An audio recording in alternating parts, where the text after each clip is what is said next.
Telugu Desam party అభ్యర్థి బోండా ఉమామహేశ్వరరావు. అతను 2014 నుంచి 19 వరకు ఇదే ప్రాంతంలో ఎమ్మెల్యే. తర్వాత ఆయన్ని ప్రజలు ఓడించారు. అంతకుముందు 28,000 మెజార్టీతో ఆయన గెలిస్తే తర్వాత బుద్ధి చెప్పారు ప్రజలందరూ కూడా.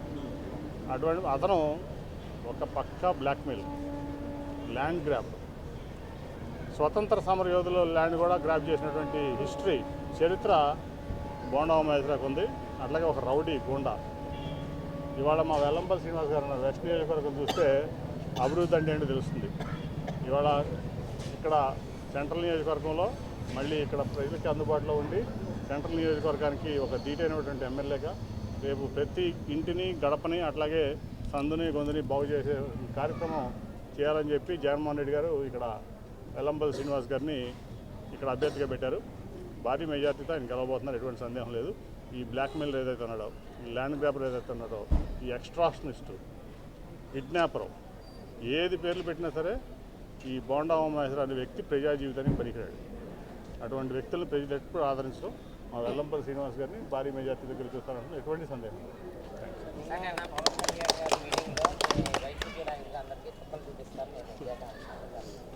ఎక్కడ చూపిస్తాడు? తెలంగాణలో చూపిస్తాడా, ఆంధ్రలో చూపిస్తాడా?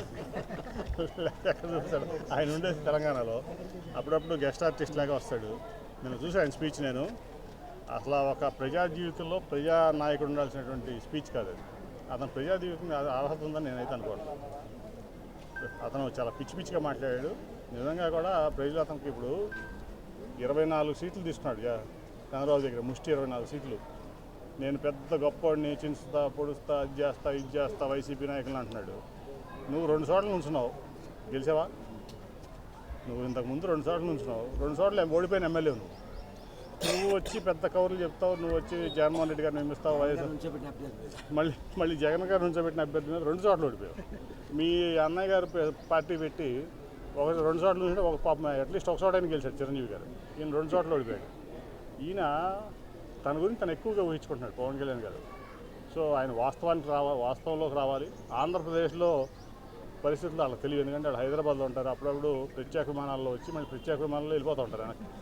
సో అటువంటి అటువంటి వ్యక్తులకి మన రాష్ట్రంలో ఉన్న పరిస్థితి ఏం తెలుసు? ఇవాళ ప్రతి వ్యక్తి సంతోషంగా ఉన్నాడు. చుక్కలు ఎవరో చూపిస్తాడు? ఈయన పార్టీ జనసేనకు చూపిస్తాడు చుక్కలు. జన సైనికులకి పాపం 24 సీట్లు అమ్మేసుకున్నాడు. 24 సీట్లకి వాళ్ళ అభిమానాన్ని, ఆత్మాభిమానాన్ని చంద్రబాబు నాయుడు గారి దగ్గర తాకట్టు పెట్టాడు. ఇంకా అంతకుముందున్న అన్న మాటలన్నీ కూడా మనకు తెలుసు. చంద్రబాబు నాయుడు గారిని ఏమన్నాడో, మోడీ గారిని ఏమన్నాడు. ఇవాళ మళ్ళీ వెనక్కి రివర్స్ అయ్యి మళ్ళీ ఇప్పుడు జనసేన మన వైసీపీ వాళ్ళ చుక్కలు చూపిస్తాం. నేను సినిమా డైలాగ్ కాదు, ఇవన్నీ రియల్ హీరోస్. జగన్ గారు రియల్ హీరో. కొడుకు లోకేష్. చంద్రబాబు నాయుడు ఆయన పనికిమాలిన కొడుకు లోకేష్. వాడు ఆ లోకేష్ అనే వ్యక్తి టికెట్లు అమ్ముకోవడంలో నెంబర్ 1. స్పెషల్ ప్యాకేజ్ ఇస్తే ఎమ్మడే ఫస్ట్ లిస్ట్లో టికెట్ అంట, మామూలు ప్యాకేజ్ ఇస్తే సెకండ్ లిస్ట్లో టికెట్ అంట, ఏమీ ప్యాకేజ్ ఇవ్వకపోతే అసలు టికెట్ లేదంట తెలుగుదేశంలో. వాడు పాపం చూసాంగా మనం, మండల బుద్ధప్రసాద్ గారు. ఆయన ఎన్నాళ్ళు ఎంత నోబుల్ ఫ్యామిలీ అది. ఇవాళ ఎంత ఏడిపిస్తున్నారు ఆయన టికెట్ లేకుండా. అట్లాగే ఇంకొంతమంది చాలామంది సీనియర్లు. నా దాకా ఎందుకు, మన దేవినేని ఉమామహేశ్వరరావు గారు అన్నాడు కదా, టికెట్లు అమ్ముకున్నాడు చంద్రబాబు కృష్ణప్రసాద్కి 100-200 అని చెప్పి.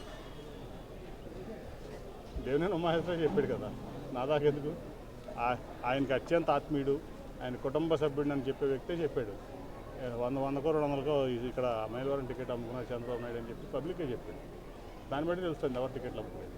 ఇవాళ పేద ప్రజలకి రసీఫ్ గారు కార్పొరేటర్, పేదోడు, ఆయన టికెట్ ఇచ్చింది జగన్మోహన్ రెడ్డి గారు.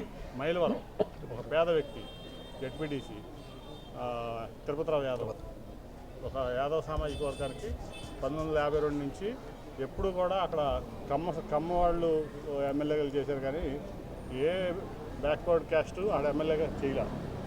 ఇవాళ అటువంటి వ్యక్తికి ఇచ్చి మరి ఎమ్మెల్యేగా పోటీ చేసే అవకాశం ఇచ్చాడు. ఖచ్చితంగా అతను గెలుస్తాడు, ఆసిఫ్ గెలుస్తాడు, అతను గెలుస్తాడు. అట్లాగే మన 35 డివిజన్ కార్పొరేటర్ గారు అబ్బాయిని తీసుకెళ్ళి ప్రతిపాళ్ళు ఎమ్మెల్యే చేస్తారు జగన్ గారు. ఇదంతా పేదవాళ్లే కదా. పల్సాని కిరణ్కి